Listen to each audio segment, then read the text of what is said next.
में मौजूद है, जहां पर आपको बता दें हमारे साथ मीनाक्षी चौहान मौजूद है। इनसे बात करेंगे लोकसभा चुनाव को लेकर। मीनाक्षी जी, किस तरीके से इस बार का लोकसभा चुनाव आप देख रही हैं, कैसे प्रत्याशी है और क्या लगता है इस बार इटावा की सीट किसके खाते में जाने की उम्मीद है? सर्वप्रथम मैं भारत टीवी का धन्यवाद करना चाहूँगी और जो भी जनता हमें सुन रही है मैं उसका धन्यवाद करना चाहूँगी। और लोकसभा चुनाव जो कि अभी चल रहे हैं और भारतीय जनता पार्टी ने फिर से पुनः जो हमारे पूर्व में सांसद जी रहे हैं उनको पुनः टिकट दिया है और उन पर फिर से भरोसा जताया और वो अपने भरोसे पर जरूर खरे उतरेंगे। जनता के बीच जब हम गए तो हमारे दो सवाल थे लोगों से, आप सीएम के चेहरे या पीएम के चेहरे पर या सांसद के चेहरे पर वोट देंगे, तो लोग सांसद का चेहरा पसंद नहीं कर रहे, ऐसा क्या कारण रहा?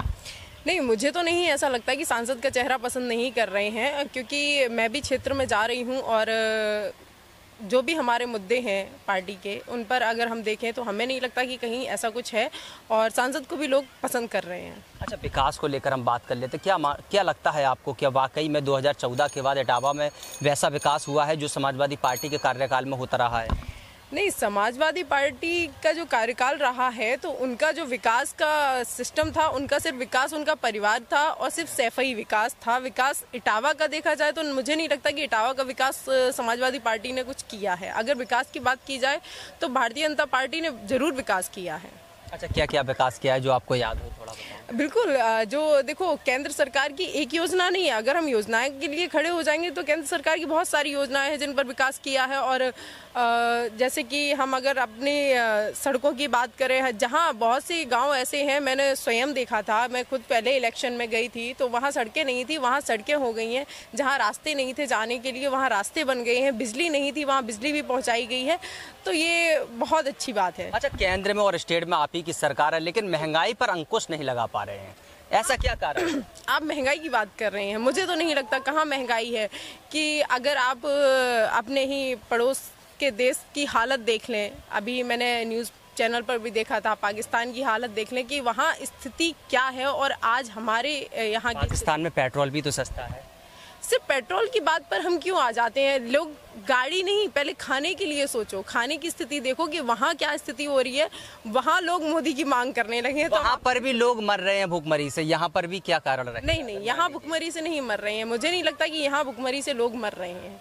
यहाँ सारी सुविधाएं उपलब्ध है, मुफ्त राशन दिया जा रहा है, मुफ्त राशन जो लोगों को कीमत देके चुकाना पड़ता है यहाँ फ्री मिल रहा है। अच्छा, मान लीजिए मुफ्त राशन से क्या वाकई में विकास हो सकता है देश का? क्या युवाओं को नौकरियां मिल सकती हैं? हाँ, युवाओं की अगर आप नौकरी की बात करें तो मुझे तो नहीं लगता कि नौकरी नहीं मिली है। सबसे बड़ी भर्ती तो अभी रेलवे में हुई थी, सबसे बड़ी भर्ती रेलवे में हुई थी और पुलिस की भर्ती, दिल्ली पुलिस में भी भर्तियां निकली थी, तो बहुत सारी वैकेंसी ऐसी हैं जो निकली हैं। मीनाक्षी जी, जब से मोदी सरकार आई है तब से इंडियन एक्सप्रेस की एक रिपोर्ट ने यह दावा किया है लगभग 3 करोड़ से ज्यादा नौकरियां नहीं मिली हैं। नहीं, जो आप ये बात कह रहे हैं कि इतनी नौकरियां खाली पड़ी हुई हैं, जैसा कि अभी आपको जानकारी थी कि जब बीच में अभी 2 से 2.5 साल लगभग कोरोना काल रहा। हम लोग चल के बात बिल्कुल बिल्कुल बिल्कुल बीच में 2-2.5 साल लगभग कोरोना काल रहा और कोरोना काल में बिकता रहा और किस स्थिति में था और उस टाइम पे भी सरकार कितनी मजबूती के साथ,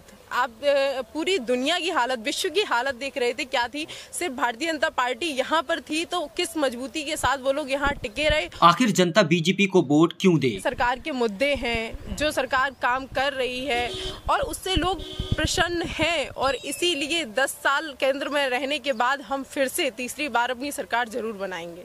लोगों का ये भी सवाल है कि विकास के मुद्दे जय श्री राम के नारे के आगे दब जाते हैं, ऐसा क्या है? नहीं, बिल्कुल नहीं, जय श्री राम के नारे। आपको क्या लगता है बीजेपी सरकार में विकास हुआ है? और जो लोगों को दिख रहा है वो लोग कर रहे हैं, तो वोट तो देंगे ही बीजेपी को। विकास हुआ है। आपको लग रहा है इस बार कितनी सीटें आ सकती हैं? 400 पार। 400 पार, लेकिन कई लोग ये भी दावा करते हैं ईवीएम पर। ईवीएम, कई लोग क्या, अब तो आप भी जानते हैं कि ईवीएम की बात, ईवीएम का रोना कौन लोग रोते हैं और क्यों रोते हैं। रामशंकर कठेरिया की धर्मपत्नी खुद अपने पति के सामने चुनावी मैदान में उतर चुकी है। चुनाव बिल्कुल नहीं लड़ रही हैं। हाँ, पर्चा उनका दाखिल हो सकता है, लेकिन वो ये कहो कि अपने पति के सामने चुनाव लड़ रही है तो ऐसा बिल्कुल नहीं। तो वो किस सिंबल से चुनाव लड़ेगी? सिंबल तो नहीं है, ये बात तो मुझे ऐसा नहीं लग रहा है कि वो अपने पति के खिलाफ जाकर, क्योंकि वो जनता में अपने पति के लिए वोट मांग रही हैं।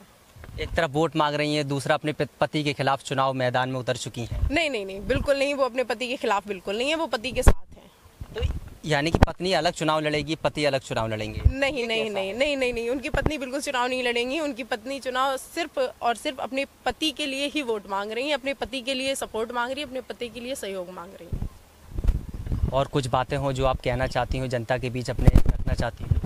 बिल्कुल, मैं जनता से बस एक ही अपील करना चाहूँगी कि तीसरी बार मोदी सरकार और आप सभी से विनती है कि इस बार फिर से पुनः मोदी जी को और हमारे इटावा में रामशंकर कठेरिया जी को और जो भी जनता हमारी हमें देख रही है, हमारे ऑल इंडिया में सभी लोगों से निवेदन है कि आप रामशंकर कठेरिया को किस नज़रिए से जीतता हुआ देख रही हैं? लगभग कितना आंकड़ा रहेगा?